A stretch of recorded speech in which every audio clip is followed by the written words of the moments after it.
Bonjour, ça me fait plaisir de faire ce direct à nouveau avec vous en ce lundi 1er mai, journée du travail, de la fête du travail en France, mais au Québec, c'est pas une journée fête du travail. Puis j'avais quand même envie de vous faire ce live où je vais parler de comment se défaire d'une relation, comment se libérer d'une relation énergivore pour reprendre le pouvoir sur sa vie, mais surtout aussi repérer c'est quoi des relations énergivores parce que nous-mêmes, on a des comportements qui ont tendance à prendre l'énergie chez les autres pour l'amener à nous. Donc, c'est arriver à identifier un petit peu comment ça marche tout ça, parce que c'est vraiment important. Et vous qui arrivez là, faites-moi un petit coucou pour me dire qui est-ce que vous êtes. Je sais pas, est-ce que vous avez des boucles d'oreilles aujourd'hui? Parce que je sais pas si vous êtes un homme ou une femme, donc faites-moi un petit coucou pour que je sache qui est-ce que vous êtes. Et demain, on va parler de... c'était quoi déjà que j'avais dit demain? Non, pas demain, mercredi. Parce que finalement, j'ai quand même pas mal de travail. Et puis, je n'ai pas le temps de faire des lives Facebook tous les jours cette semaine. Parce que je prépare une formation, un accompagnement de groupe à venir qui s'appelle « De la peur du regard des autres à la fierté d'être authentique ». Et donc, ça me donne pas mal de travail. Donc, le prochain live qui sera mercredi, on va parler de comment faire quand on a peur de décevoir les autres. C'est assez important aussi ça parce qu'on a tendance à vraiment à se mettre martel en tête avec la peur de décevoir les autres et on peut se détendre pas mal. Donc ça, on en parle mercredi. Alors, coucou à toi qui vient d'arriver. Est-ce que tu pourrais me faire un petit bonjour pour me dire qui tu es? Ça me ferait plaisir de pouvoir nommer ton prénom. Ça pourrait être intéressant si on veut entamer une discussion. Donc, fais-moi un petit coucou, puis dis-moi par exemple si jamais t'es une femme, dis-moi quel genre de boucle d'oreille tu as. Ça pourrait être drôle. Moi, ça c'est des boucles d'oreilles qui viennent d'Afrique du Sud, parce que je suis allée en Afrique du Sud et j'avais vraiment beaucoup aimé les boucles d'oreilles en perles avec le drapeau de l'Afrique du Sud. J'avais trouvé ça vraiment super. Il y a Nadis qui fait « Merci pour vos lives ». Merci Nadis, ça fait plaisir. Mais j'ai pas eu l'impression qu'on s'est déjà parlé tous les deux, ou toutes les deux. Donc, merci de me remercier. C'est juste que je savais pas que tu écoutais mes lives. Donc, super. Merci à toi. Et pour les autres aussi, vous pouvez faire un petit coucou pour que je sache comment ou est-ce que vous vous appelez. Et d'ailleurs, si vous pensez que ce que je vais dire aujourd'hui, ça peut intéresser du monde, partagez-le sur votre page pour que vos amis, votre famille puissent venir écouter le live en même temps que vous. Et voilà, si vous aimez des choses, vous pouvez faire des petits pouces ou des petits cœurs. Pendant que je parle comme ça instantanément, je sais qu'est-ce qui vous touche dans ce que je dis.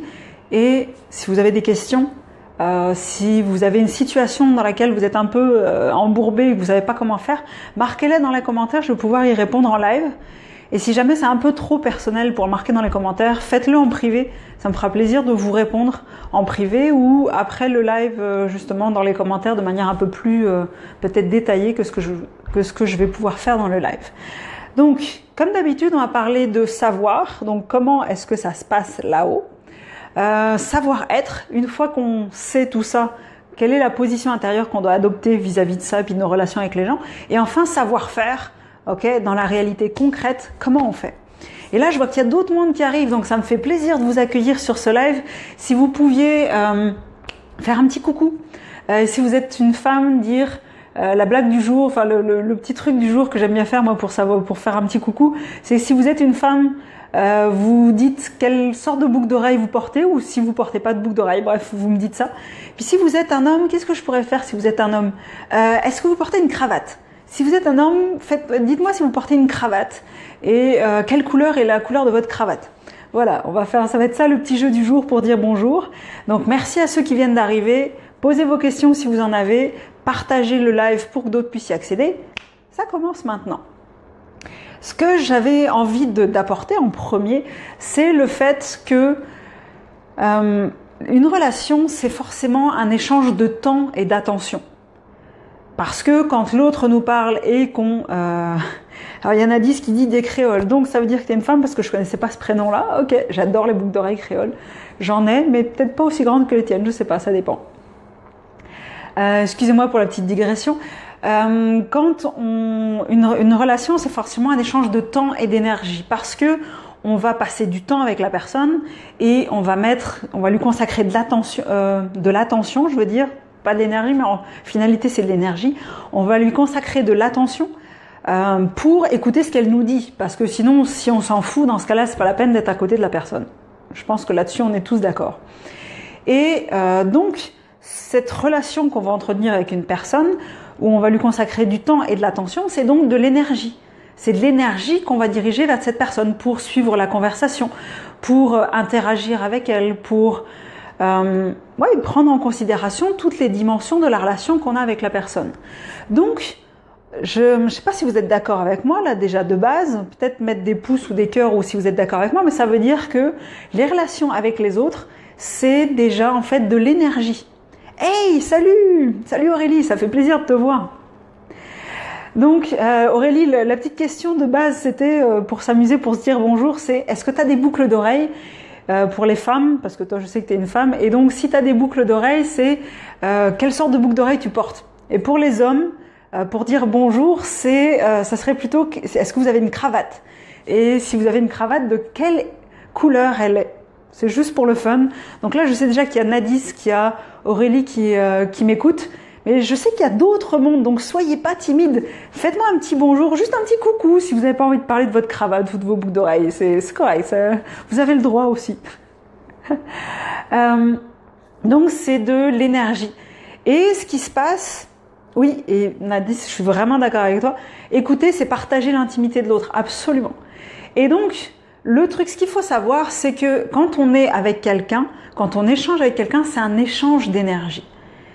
Et là où c'est intéressant, c'est que, je ne sais pas si vous avez déjà remarqué ça, mais il y a certaines personnes, quand on leur parle, on ressort de leur compagnie avec très peu d'énergie et on a le moral en baisse. Alors qu'il y a d'autres personnes, quand on parle avec elles, on ressort, on est super content, on est super énergisé, on a la pêche et tout ça. Et ça, tout simplement, c'est parce que une relation avec quelqu'un, c'est un échange d'énergie. Et si cette personne, elle est en manque d'énergie et qu'elle va se nourrir de la vôtre, vous allez repartir, on va repartir, parce que je m'inclus là-dedans aussi, on va repartir avec un manque d'énergie. Et si la personne est plus là en surplus, en abondance d'énergie, on va repartir de la discussion avec cette personne avec un surplus d'énergie, parce que là, en fait, il va s'être passé comme une sorte d'activation d'énergie, de vortex d'énergie, qui va faire que chacun va repartir énergisé. Et Aurélie, je pense que tu serais d'accord avec moi, parce qu'on se connaît un petit peu, mais les autres, je vous pose la question aussi. Quand on fait un atelier, quand on fait une discussion et que on est là tous pour donner de l'énergie à un projet, à une idée, vraiment réfléchir et pas être dans une espèce de querelle d'ego ou ce genre de truc-là, il y a une espèce de cerveau collectif qui se met en place, qui est comme si c'était quelque chose qui est à l'extérieur de nous, mais là tout d'un coup, à plusieurs, on trouve tellement plus d'idées. On trouve énormément plus d'idées, de concepts, nos idées sont plus claires. Et tout ça, c'est aussi parce que donc je vois que Aurélie, t'es d'accord avec ce que je dis, donc c'est-à-dire que je dis pas trop de bêtises. Et ça veut dire aussi que à l'intérieur au milieu de nous, au milieu de toutes les personnes qui sont en train de discuter, il y a justement cette énergie qui est mise en commun, ce désir qui est mis en commun, qui fait que il y a d'autres choses qui se passent. Oui, l'intelligence collective. Je savais que Aurélie, ça allait te plaire. Les autres, je ne sais pas si ça vous parle, ça. Parce qu'Aurélie, on se connaît. Donc, mais vous, tous les autres qui écoutez le live, est-ce que ça vous parle, cette image que j'ai utilisée, justement, de cette espèce de cerveau collectif qui se crée quand on est avec un ami, par exemple, puis qu'on est en train de discuter d'un projet, d'un rêve, puis qu'on est tous les deux ou toutes les deux allumés par le projet. C'est marrant, mais les idées, ça vient comme ça, tout d'un coup. Et puis là, on a de l'imagination, on se sent transporté dans le sens vraiment énergisé. Est-ce que ça vous est arrivé à vous, ça? Parce que moi, ça m'est déjà arrivé et je trouve ça absolument génial. Alors juste, je lis un peu les commentaires. Très simple, juste des triangles plaqués contre l'oreille. Ok. Donc j'ai droit à des créoles, des boucles d'oreilles en triangle plaqué. Tu vois, moi j'avais dit que j'avais comme boucle d'oreille, j'ai des boucles d'oreilles qui viennent d'Afrique du Sud, avec le drapeau sud-africain en perles. Et ce qui est vraiment absolument génial quand on voit ça, c'est que une relation a la capacité de nous donner de l'énergie, comme certaines relations ont la capacité de nous prendre de l'énergie. Moi, j'ai une belle-sœur qui a travaillé dans des pharmacies et elle disait c'est marrant comme instantanément, quand il y a certains clients qui rentrent dans la pharmacie, elle disait tout le monde se barrait à l'arrière pour ne pas servir cette personne tellement elle émettait une énergie, une sorte d'atmosphère autour d'elle qui était désagréable. Et c'était en général celui ou celle qui était le nez perdu dans tes affaires puis qui n'avait pas eu le temps de réagir assez vite qui se mettait à servir cette personne-là et qui se tapait la corvée de servir cette personne-là. Et elle disait, au contraire, certaines personnes, quand elles rentraient dans la pharmacie, tu avais l'impression que tout d'un coup, il y avait beaucoup plus de lumière. Les produits brillaient plus, les murs étaient plus propres. Elle disait, c'était un truc de fou. Et c'est vraiment très très drôle. Je sais pas si vous avez déjà eu cette expérience-là de certaines personnes qui rentrent dans la pièce, on a l'impression que tout d'un coup l'atmosphère se détend. On a l'impression que l'atmosphère change. Rien que par l'entrée d'une personne, elle a rien dit, elle a rien fait, mais juste par sa présence, elle rayonne et l'atmosphère change. Et ça, c'est parce que les relations sont porteuses d'énergie. Alors il y a Caro qui fait coucou, bonjour Caro. Alors a priori t'es une amie d'Aurélie peut-être. D'ailleurs, si vous pensez, comme je le disais juste avant, mais peut-être que vous étiez pas là, que ce que je dis, oui, les bonnes ondes, comme dit Nadis. Si vous pensez que ce que je dis peut intéresser des personnes de votre entourage, peut servir à des personnes de votre entourage, partagez le live, ça serait vraiment super parce que comme ça, il y a beaucoup plus de monde qui va pouvoir avoir accès à l'information que je vous donne là, juste en live, puis venir poser les questions. D'ailleurs, si vous avez des questions, vous savez comment faire. Ce que j'avais envie de vous dire aussi, c'est que on a donc chacun des stratégies pour capter l'attention des autres et donc essayer quelque part de capter leur énergie. Parce que quand on ne sait pas comment soi-même se procurer l'énergie dont on a besoin, on a tendance à aller la chercher sur les autres, on a tendance à se servir sur les autres.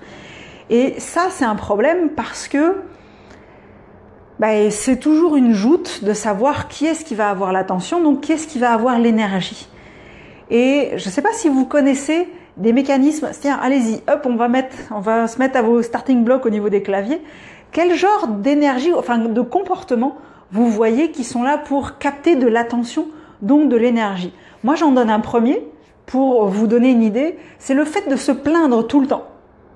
Quand on se plaint tout le temps, en fait, on veut juste capter l'attention des autres, on veut capter la pitié des autres pour s'en nourrir quelque part. Et donc, le fait de se plaindre tout le temps, c'est un mécanisme qui est là pour entretenir le fait que les gens aient leur attention dirigée vers nous, puis qui nous consacrent du temps, et donc, quelque part, focalisent leur énergie vers nous. Donc ça, c'est un mécanisme pour prendre de l'énergie. Est-ce que vous en connaissez d'autres ?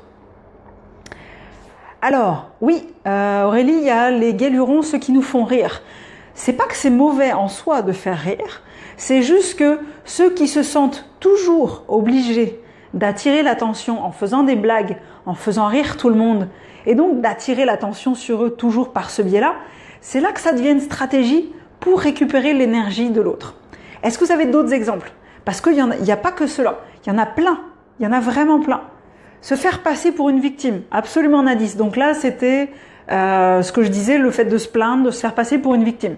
Ça, c'est un mécanisme pour récupérer de l'énergie. Salut Mélanie, ça fait plaisir de te voir. Alors, tu rentres dans le jeu tout de suite, là, tu vois, on t'immerge dans le jeu direct.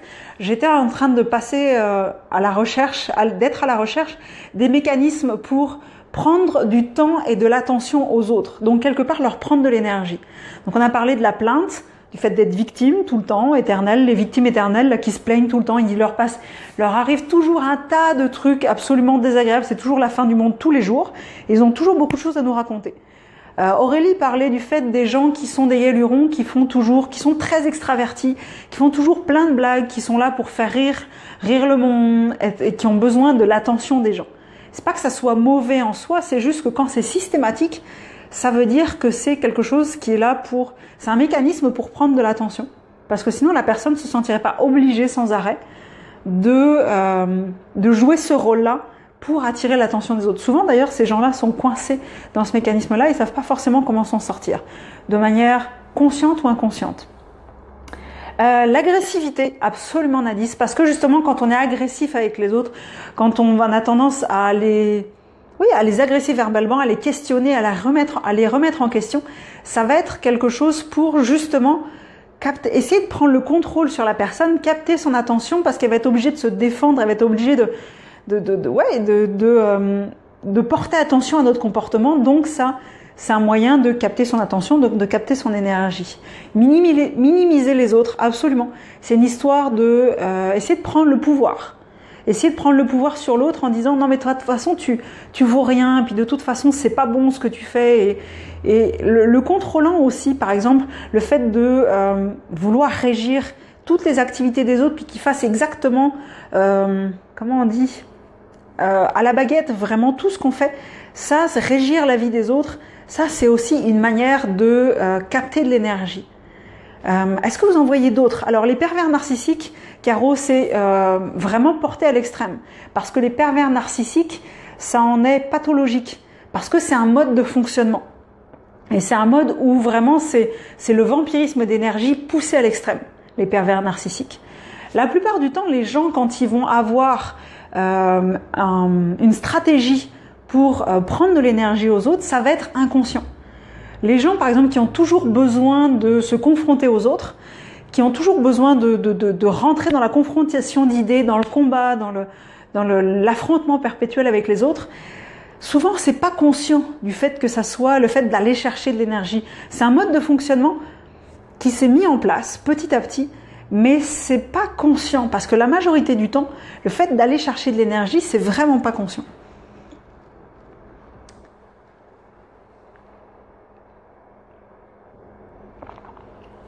Je bois un coup comme ça vous laisse le temps de réfléchir. Puis moi, je regarde un peu l'heure qui passe. Il y a aussi, alors parce que je regardais, moi j'en avais mis pas mal de trucs. Ah oui, le fait de toucher. Vous savez, les gens qui touchent tout le temps. Oui, Mélanie, c'est un mal-être. Les pervers narcissiques, sauf que ils sont pas conscients que c'est un mal-être et pour eux, c'est toujours une sorte de fuite en avant en fait d'aller chercher l'énergie de l'autre. Il y a aussi, vous savez, les gens qui sont là à toujours nous toucher. Ah mais oui, c'est vrai. Ah bonjour, puis qui nous touche sans arrêt. Ça aussi, c'est un moyen de capter l'attention et donc de capter de l'énergie. Il y a les gens qui rentrent dans votre bulle. Vous savez, ils se mettent à 3,5 cm de votre visage et ils rentrent. Puis vous reculez, ils ravancent. Vous reculez, ils ravancent. Ça, le fait de rentrer dans la bulle de l'autre, c'est vraiment le fait de se mettre proche là. Genre tu peux pas m'échapper, mais c'est pas méchant en soi. C'est juste que les gens ils se sentent confortables que là, que très près de l'autre. Ça, c'est autre chose. Oui, mais j'aime bien Aurélie qui fait oui, mais moi je les laisse pas, c'est pas touche. Oui, absolument. On a très bien le droit de mettre nos barrières et dire non, arrête de me toucher, je suis mal à l'aise avec ça. Oui, c'est vraiment oppressant les gens qui se mettent dans la bulle, là, vraiment très très proches. Il peut y avoir aussi les gens qui sont sans arrêt en train de questionner. Ça, c'est un moyen de qu'est-ce que tu as fait, mais où est-ce que tu étais, et puis comment tu t'es... Ça, c'est aussi un moyen de capter l'attention, essayer de prendre le contrôle sur l'autre quelque part. Donc, de lui prendre de l'énergie.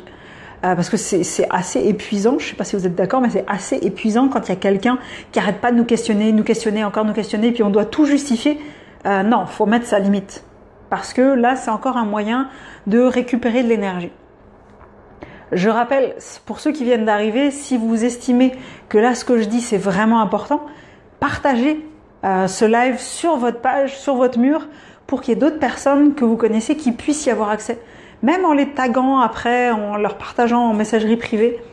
Vraiment, partagez-le. Et puis là, justement, si vous avez des questions, vous pouvez les marquer dans les commentaires, je vais y répondre en live.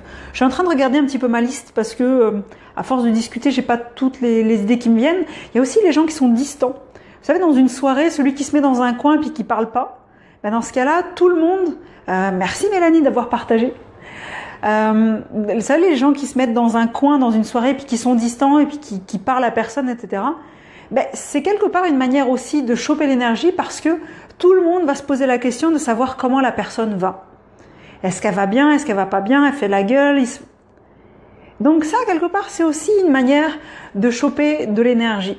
Prendre de l'énergie, ça va être aussi le fait de Comment je dirais ça? J'ai plus les idées claires là quand je vous parle.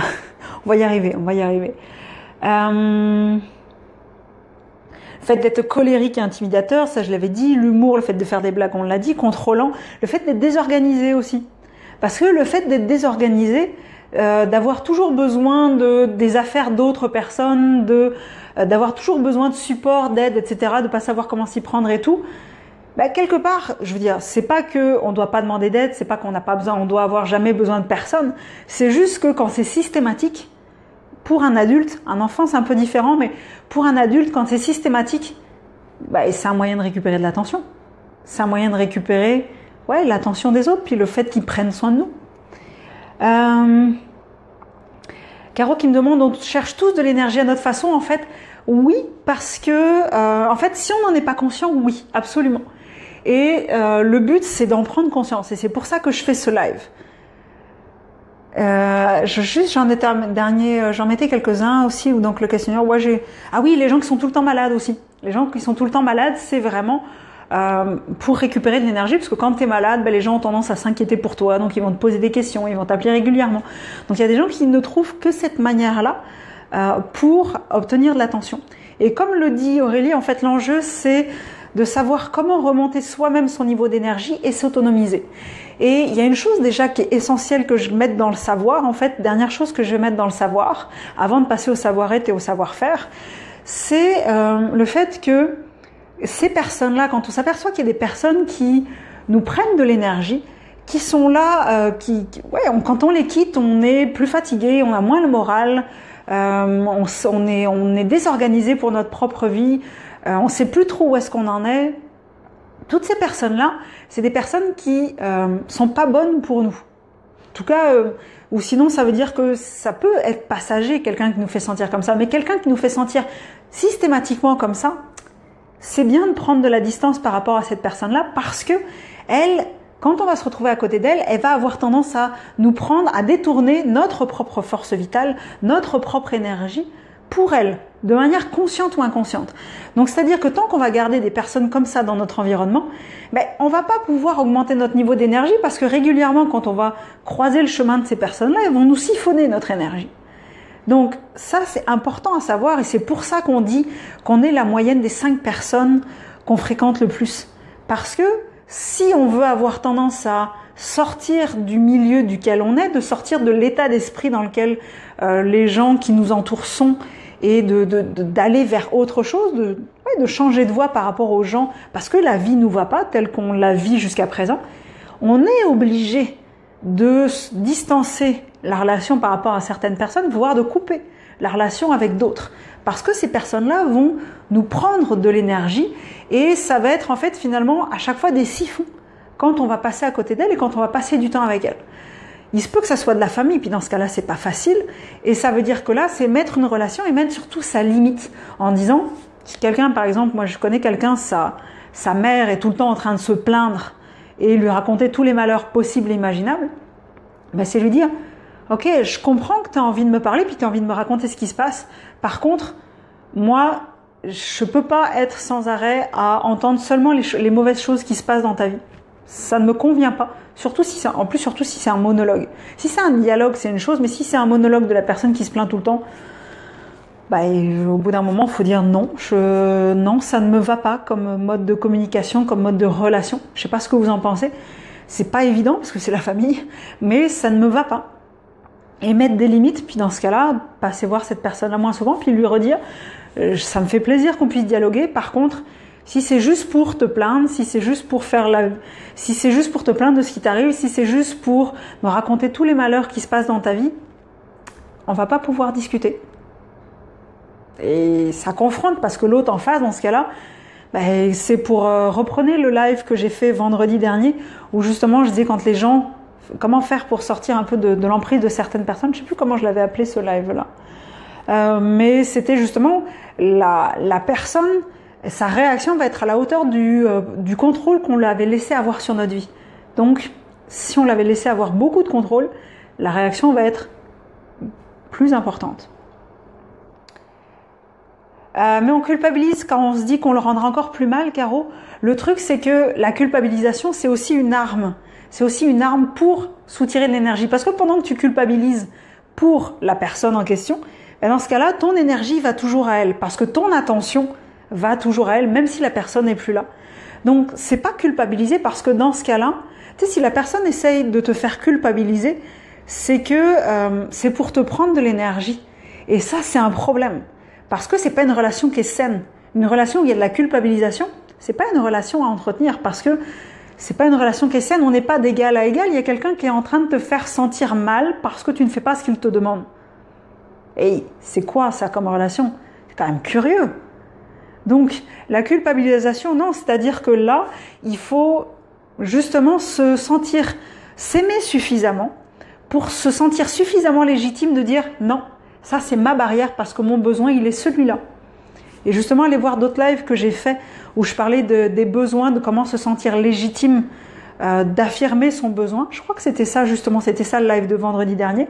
Comment se sentir légitime d'affirmer son besoin. Puis je vois qu'il y a des petits pouces et des petits cœurs, donc merci.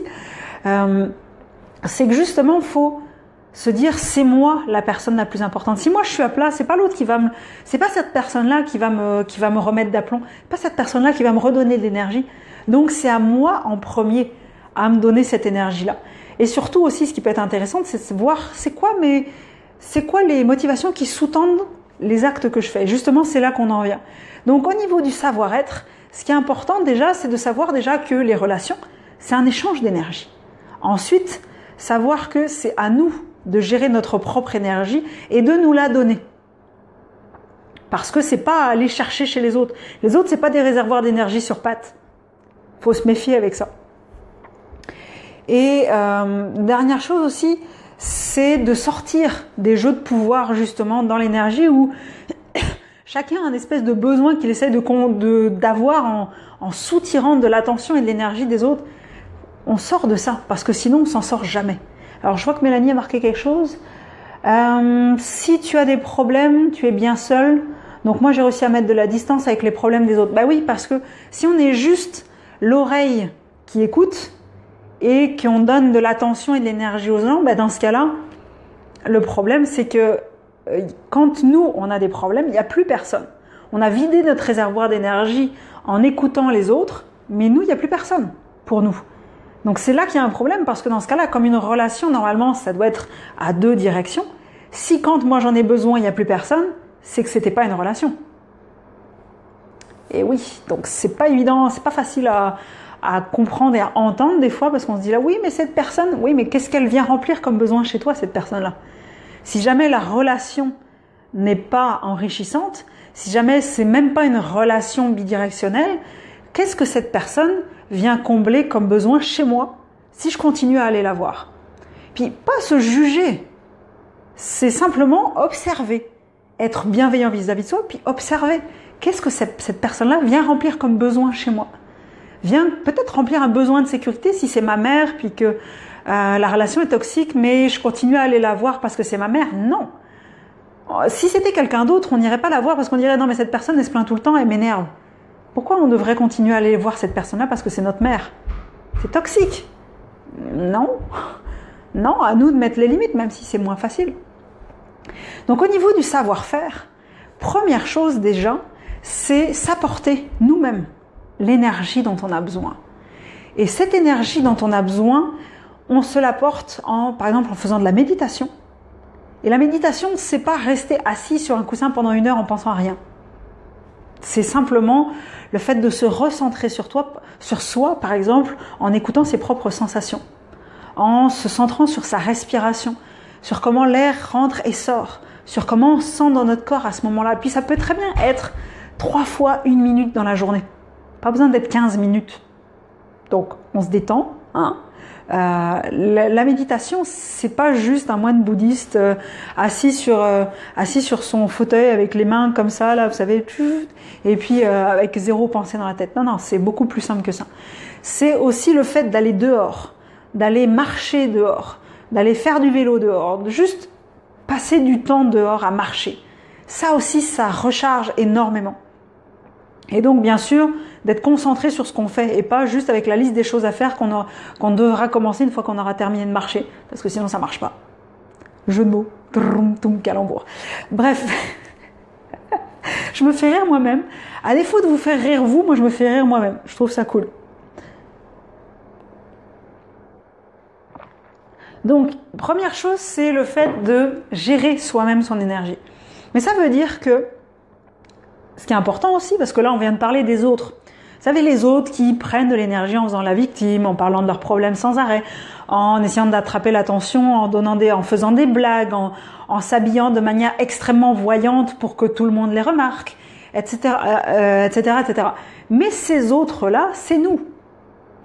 Oui, c'est nous à l'occasion, voire tout le temps. Hein. Et là, c'est pas du jugement qu'on doit avoir envers nous-mêmes, c'est juste se regarder. C'est quoi ma motivation quand je fais ça? S'auto-observer en fait quand on agit avec les autres. Ok, j'ai envie d'aller voir telle personne. Est-ce que c'est simplement pour le plaisir de la conversation ou est-ce que c'est parce que j'ai besoin d'avoir une présence à côté de moi? Ou est-ce que c'est parce que j'ai besoin d'attention?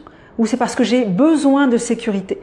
Parce qu'en fait, la plupart du temps, les actions que l'on fait avec les autres, c'est des stratégies pour remplir des besoins.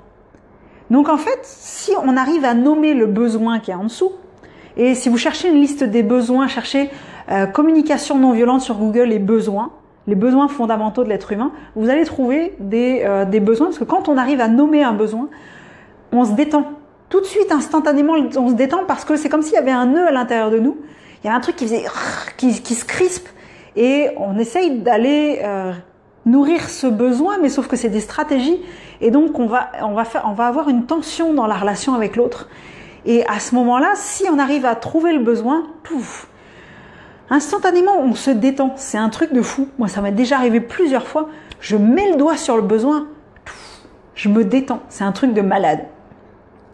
D'ailleurs, je ne sais pas si ça vous est arrivé, mais ça c'est vraiment génial. Et je ne sais pas si ça vous parle ce que je suis en train de dire là. Si vous aviez conscience de ça ou pas, ce serait intéressant que vous marquiez quelques commentaires là-dessus. Et justement, si vous trouvez que ce que je dis c'est intéressant, partagez. Je sais qu'il y a déjà Mélanie qui a partagé, donc merci beaucoup. Mais partagez ce live parce que c'est vraiment, vraiment utile de comprendre ça. Et une fois qu'on a nommé le besoin, en fait, on s'aperçoit qu'on peut avoir plusieurs manières de le remplir. Et pas forcément avec l'autre. On peut trouver des manières de le remplir soi. Et donc, dans ce cas-là, on n'est plus dans la tension, dans la relation avec l'autre pour essayer d'aller récupérer quelque chose. On n'est plus à essayer absolument d'avoir l'attention de l'autre. On n'est plus forcément à vouloir toucher l'autre ou se faire câliner, etc. Parce qu'on s'aperçoit que, ok, j'ai ce besoin-là, puis moi, comment est-ce que je peux le remplir? Je partageais une anecdote vendredi dans le live que j'ai fait où justement, à un moment donné, j'allais reprocher à mon copain quand on faisait du canot camping de pas être venu me serrer dans les bras, etc., me réveiller puis de me faire un bisou. Et finalement, je l'ai rempli moi-même ce besoin. Et quand je suis allée le voir, j'étais déjà pleine, j'étais déjà en abondance, donc je suis pas allée le voir à moitié aigrie en train de lui dire hey, tu m'as pas fait de câlin, etc. Je suis allée le voir en lui disant hey, ça me fait plaisir de te voir. Et là, je lui ai fait un câlin. Et j'étais pas en manque, j'étais en surplus. Donc il n'y avait pas de tension et j'étais pas en train d'essayer de lui choper de l'énergie. Je regarde l'heure qu'il est parce que l'heure tourne. Oui, donc vraiment un truc important. Comme la plupart du temps, les besoins, on les a en mode inconscient et les stratégies, c'est juste des manières détournées de garder. Ouais, je vois Aurélie qui fait c'était une chouette anecdote, je la garde. Ouais, parce que dans les couples, au lieu d'être sans arrêt après l'autre en disant oui, mais tu devrais me rendre heureuse pour ci, puis tu devrais faire ça, puis tu devrais m'écouter, etc. En général, ce qu'on dit pour l'autre, le tu devrais, on peut le changer, on peut le switcher et on peut le mettre à je. Je devrais me donner plus de temps, je devrais m'écouter davantage, je devrais. Et ça, en toute bienveillance, absolument. La bienveillance, c'est le maître mot. La bienveillance, de toute façon, se culpabiliser, ça sert à rien. Ça détend rien du tout. Ça a plutôt tendance à crisper le problème. Donc, vraiment toujours garder de la bienveillance vis-à-vis de soi et puis de la curiosité. Comment est-ce que je fonctionne? Pourquoi est-ce que je vais voir l'autre? Pourquoi est-ce que je lui parle de ça? C'est quoi mon but quand je lui parle de ça? Et je dis pas de se prendre la tête tout le temps. Hein. Non. C'est juste, de temps en temps, prendre conscience de ok, pourquoi est-ce que j'arrête pas de parler là? Là, je suis en train de monopoliser la conversation. Pourquoi est-ce que je suis en train de monopoliser la conversation? Parce que moi, clairement, c'était quelque chose que je faisais. À un moment donné, j'avais tellement peur du silence dans une conversation que quand il y avait du silence, je me mettais à parler de moi. Et encore, et encore, et encore. Puis je voyais bien que les autres, au début, les autres étaient un peu intéressés. Bon, ça dépend comment je le racontais, mais ils étaient un peu intéressés. Mais à un moment donné, ils étaient plus intéressés. Et puis justement, je voyais l'attention qui s'en allait. Je voyais l'attention des gens qui s'en allaient. Et puis ça me mettait en panique.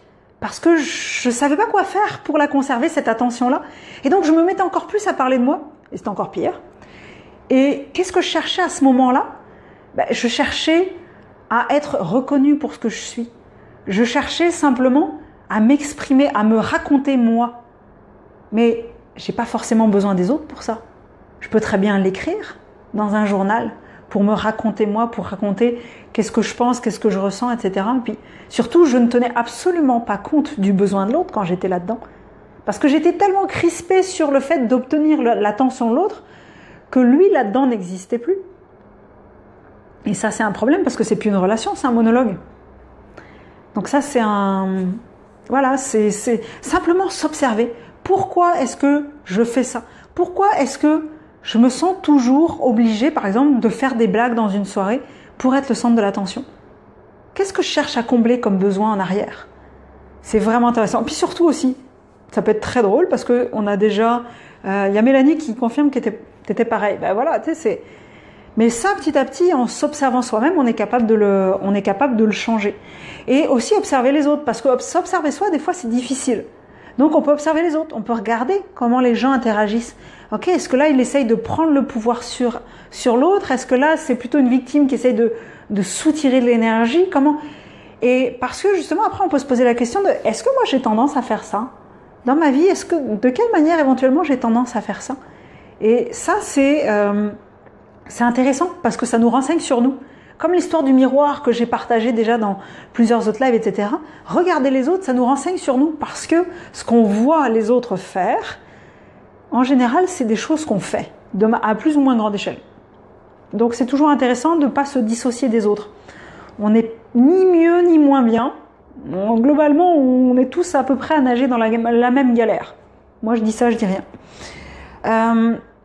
Et puis après, je disais donc, ah oui, aussi, quand on est dans une relation, si on se sent mal, il faut être à l'écoute de ses sensations. Si on se sent mal dans la relation parce qu'on sent que, hey, non, je me sens pas bien, là, j'ai envie de m'enfuir, là, dans la conversation, là, elle m'énerve, elle me raconter tous ces trucs, puis genre, ça en finit plus, puis c'est tout le temps pas bien, puis s'écouter là-dedans. S'écouter et dire, ok, là, la situation ne me convient plus, comment est-ce que je peux la changer? Parce que là, c'est se prendre en responsabilité et dire, je vais mettre fin à la conversation ou je vais réorienter la conversation dans un sens différent. Moi, par exemple, hier, j'ai discuté avec mon frère, puis on a discuté longtemps. Puis c'était cool, vraiment cool. Mais à un moment donné, on discutait politique avec les élections françaises. Puis c'était intéressant ce qu'on disait, c'était un échange d'idées, c'était pas juste mon frère qui parlait ou juste moi qui parlais, c'était un échange d'idées. Mais sauf qu'à un moment donné, j'en avais marre de parler de politique et plutôt que de le subir puis dire après oh mais on a trop parlé de politique, etc. J'ai réorienté la conversation dans un autre sens. Et puis si jamais mon frère était revenu sur la conversation en termes de politique, je lui ai dit tu sais, on a bien échangé là, j'aimerais qu'on parle d'autre chose.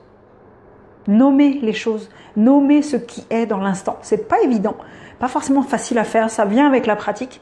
Par contre, ça évite beaucoup de choses. Ça évite justement d'avoir des regrets, puis de dire ah oui, mais puis d'avoir, c'est pas des regrets, mais des récriminations après sur la situation. Donc, comme ça fait déjà un moment que je cause, et puis que vous allez avoir des choses à faire, et moi aussi, je vais faire un petit récapitulatif de ce que j'ai dit, et si vous avez des questions, des commentaires, marquez-les pendant ce temps-là, et même si c'est après la fin de la vidéo, dans ce cas-là, moi j'y répondrai après coup. Ne vous inquiétez pas. Et si vous avez des situations un peu épineuses, etc., que vous n'osez pas trop mettre dans les commentaires, vous pouvez, après coup, m'en faire part par messagerie privée. Ça me fera plaisir de vous aider en vous donnant 2-3 petites choses. On ne fera pas un dialogue de 15 jours, hein, mais je pourrais vous donner 2-3 petites pistes, si jamais ça peut vous servir. Donc, si je récapitule, au niveau du savoir que toute relation, c'est du temps et de l'attention qui s'échangent, donc de l'énergie. Et ça veut dire que il y a des personnes qui vont, si elles sont en déficit d'énergie, qu'elles savent pas comment se recharger elles-mêmes, avoir tendance à pomper notre énergie, comme nous on peut la pomper sur les autres. Et il y a des gens, s'ils sont en surplus, ils vont avoir tendance à nous en donner. Et ce qui est génial, c'est quand les deux donnent de l'énergie, les deux sont en don d'énergie, il y a une sorte de cerveau collectif qui se fait au niveau de la discussion. Et c'est absolument fou les idées qui en sortent. Ça nous est tous arrivé quand on a discuté avec quelqu'un qu'on apprécie, qu'on discute autour d'un projet, et puis que là les idées sortent, puis que ça devient de la folie, puis on se dit mais attends, on les sort d'où ces idées-là? Ça c'est le cerveau collectif, et c'est justement quand il y a un mariage des deux énergies qui s'associent, c'est juste absolument génial. Si jamais vous n'avez pas expérimenté, je vous le souhaite énormément. Attention, on a tous des stratégies pour capter l'énergie. Et ces stratégies, elles sont juste là pour remplir un besoin initial. Si vous cherchez c'est quoi les besoins fondamentaux, tapez communication non violente sur Google et besoins fondamentaux, communication non violente, vous allez avoir des listes qui vont vous être proposées. C'est intéressant de pouvoir les nommer parce que quand on les connaît pas, on a du mal à mettre des mots dessus. Et les mots, ça conditionne la pensée. Donc vous pouvez aller chercher ça. Donc il faut faire attention à faire la différence entre la stratégie inconsciente et le besoin qui se cache derrière. Parce que le besoin, il y a plein de manières de le combler. Et de préférence soi-même. L'autre n'est pas responsable de combler nos besoins, c'est à nous-mêmes de combler nos propres besoins. On peut demander de l'aide à l'autre, on peut demander des conseils, mais l'autre n'a aucune obligation de combler nos propres besoins. Ça, je l'ai compris aussi il n'y a pas si longtemps que ça, moins d'un an à peu près. Et le truc aussi, c'est que si on a des relations qui sont énergivores comme ça, vaut mieux sortir de cette relation-là. Ou se distancer. Parce que de toute façon, sinon, à chaque fois que nous, on va se recharger en énergie, l'autre, il va nous vider les stocks. C'est comme si nous, on allait faire les commissions au supermarché et qu'avant même qu'on ait le temps de faire à manger, il y a quelqu'un qui était passé dans le frigo et qui avait vidé le frigo. Ça serait quand même dommage. Enfin, en tout cas, ça peut pas durer longtemps. Le savoir-être. Répondre soi-même, repérer soi-même ses propres besoins et les combler. Savoir que les relations, bien sûr, c'est un échange d'énergie et donc privilégier les relations où c'est un donnant d'énergie, c'est un don chacun et pas juste quelqu'un qui remplit le puits de l'autre. Donc sortir des jeux de pouvoir, d'essayer d'aller récupérer de l'énergie chez les autres. Et donc, attention, on est la moyenne des 5 personnes qu'on fréquente le plus. Donc s'entourer de personnes qui ont plus tendance à nous donner de l'énergie plutôt que de nous en soutirer. Et en savoir-faire, s'apporter soi-même sa propre énergie en premier. Méditation, aller dans la nature par exemple. Le fait de s'observer soi-même. Quand je vais au contact des gens, c'est quoi mon intention? C'est quoi le besoin auquel je réponds? Rien que le fait de faire ça, ça va détendre les choses parce qu'on va savoir exactement la raison qui nous emmène à aller discuter avec les gens, à aller peut-être... oui, moi je vois par exemple à un moment donné, j'ai besoin de contact avec les gens, j'ai besoin d'échange. Donc en fait, le fait de parler de mots, de parler d'autre chose, je m'en fiche, j'ai juste besoin d'échanger. Et dans ce cas-là, juste le besoin d'échanger des idées, c'est pas un besoin de la communication non violente en tant que telle, là j'ai plus le besoin en question en tête, mais je sais qu'est-ce qui fait que j'ai envie d'aller voir les gens. Il y a des fois, j'ai envie d'aller voir des amis parce que j'ai envie qu'on se fasse des câlins. Mais des câlins en tout bien, tout honneur, c'est juste, j'ai envie de contact physique. Ok, nice, c'est simple, je sais de quoi j'ai besoin. Et puis le contact physique, je peux me le donner à moi-même en plus. Donc, tout va bien. Après, on peut observer les autres. Parce que ce qu'on observe chez les autres, en général, c'est des choses qu'on fait pas mal nous-mêmes. Donc, si on va observer les autres, on peut voir eux comment ils font. Et au lieu de les pointer du doigt, vous savez, quand on pointe du doigt quelqu'un, comme ça, on a 3 doigts qui sont dirigés vers nous. D'accord? Donc, si on pointe du doigt quelqu'un en disant « Ah, c'est pas bien ce qu'il fait », ok, on peut regarder, nous, dans quelle mesure on reproduit ou on fait un peu la même chose. Parce que ce qu'on voit chez les autres, en général, c'est ce qu'on a en négatif, c'est des choses qu'on n'a pas réglées chez nous. Ça, si vous n'êtes pas tout à fait d'accord avec l'affirmation, si vous voulez davantage d'infos, allez voir un live Facebook que j'ai fait il y a quelques temps. Et aussi observer son ressenti. C'est-à-dire si on est avec la personne et qu'on commence à plus se sentir très bien, qu'on sent notre énergie qui baisse, qu'on sent que la personne veut prendre le contrôle, etc. Observer notre ressenti, le respecter. Et changer l'orientation de la conversation ou mettre fin à la relation à ce moment-là et dire non, non, là il y a quelque chose qui ne me va pas, je préfère qu'on en reste là. Ça, pour mettre davantage, pour le fait de dire non, etc. Et j'ai d'autres lives qui attendent en arrière, je ne vais pas tout réexpliquer aujourd'hui. Ça fait quand même un moment que je vous cause aussi, hein, tant qu'à faire. Je ne suis pas du tout bavarde, pas du tout. D'ailleurs, à propos, demain, on va parler justement de la peur de décevoir. Comment est-ce qu'on fait pour s'en sortir? Donc ça, c'est intéressant.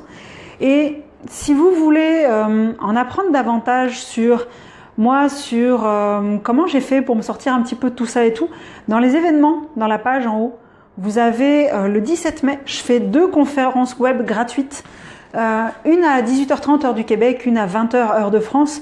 Vous avez les liens pour vous inscrire dans l'événement Facebook. Donc allez-y, parce que je vais vous partager un certain nombre de stratégies à ce moment-là et puis vous partager un petit peu mon cheminement personnel, voir d'où est-ce qu'on peut partir. Moi j'étais très timide et où je peux partir aujourd'hui, c'est-à-dire je fais des lives Facebook, puis qu'est-ce que vous en pensez? Je m'en fiche un petit peu dans le sens où je sais la valeur de ce que j'apporte, puis je sais qui je suis, donc je cherche plus l'approbation des autres et je me sens vraiment libre de faire ce que je fais. Donc ça peut être cool. Donc le live Facebook, non, c'est pas demain, c'est mercredi. Je vais mettre des lives Facebook bientôt, les programmer pour que vous puissiez vous abonner, mettre des notifications. C'est vraiment cool. Je vais faire ça, je pense, tout à l'heure ou cet après-midi. Comme ça, à l'avance, vous pourrez vous abonner pour être notifié quand le live arrive.